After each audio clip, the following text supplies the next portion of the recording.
داهاتووی کوردستانش دەدەین. سەرۆکی حکوومەتی ماوە بە سەرچووی هەرێم لە نامەیەکدا بۆ جۆ بایدنی سەرۆکی ئەمریکا زەنگی لە ناوچوونی هەرێم لێدەدا و داوای هاوکاری کردووە.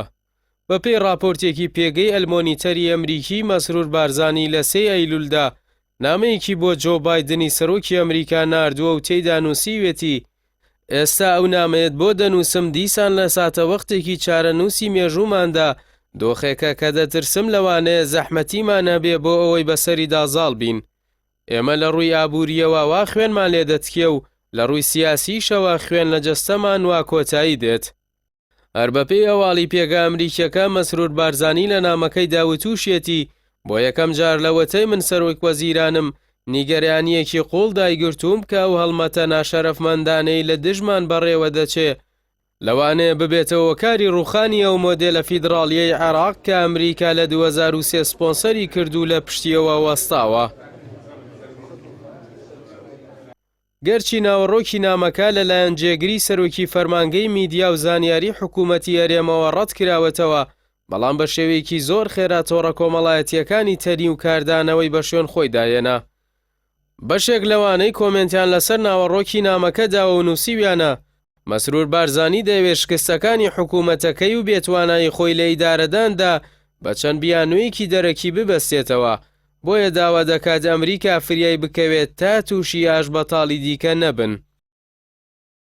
ئەم نامەی سەرۆکی حکوومەتی ماوە بە سەرچووی هەرێم بۆ سەرۆکی ئەمریکا لە کاتێکدایە 5 ساڵ لەمەوبەر کاتێک ئەمریکا داوای کرد ڕیفراندۆم نەکرێت، سەرۆکی ئەو کاتێ هەرێم و سەرۆکی ئێسای پارتی دەیگوت حیساب بۆ ڕێی یەک کەس ناکەین. مادەم ئەو معارزێ بکەن ئەمیش هەندە حسابێ بۆ ڕایۆ بێک بەشەرن.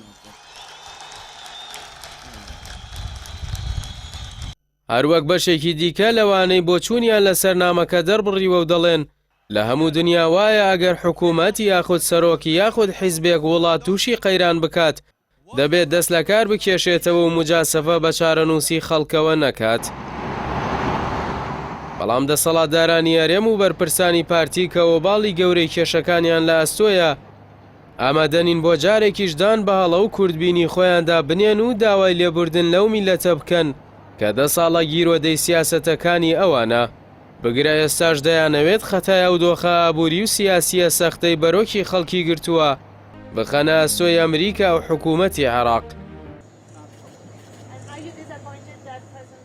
بڵاوبوونەوەی ئەم نامەیە دوای ئەوە دێت کە بە پێی زانیارە ڕۆژنامەوانیەکان لە کۆبوونەوەی ڕۆژی 6 ئەیلولی حکوومەتی هەرێمدا مەسرور بارزانی تەواو لە دۆخەکە بێهیوا بووە و بەڕوونی بە وەزیرەکانی وتووە ئەمریکا پشتیوانمان ناکات و کاری پێمان نەماوە.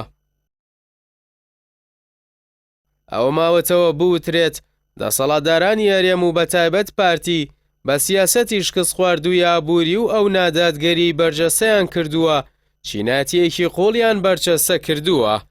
هەر بەم هۆیەشەوە خەڵک هیچ ئینتیما و خۆشەویستیەکی بۆ خاک و قەوارەکەی نەماوە.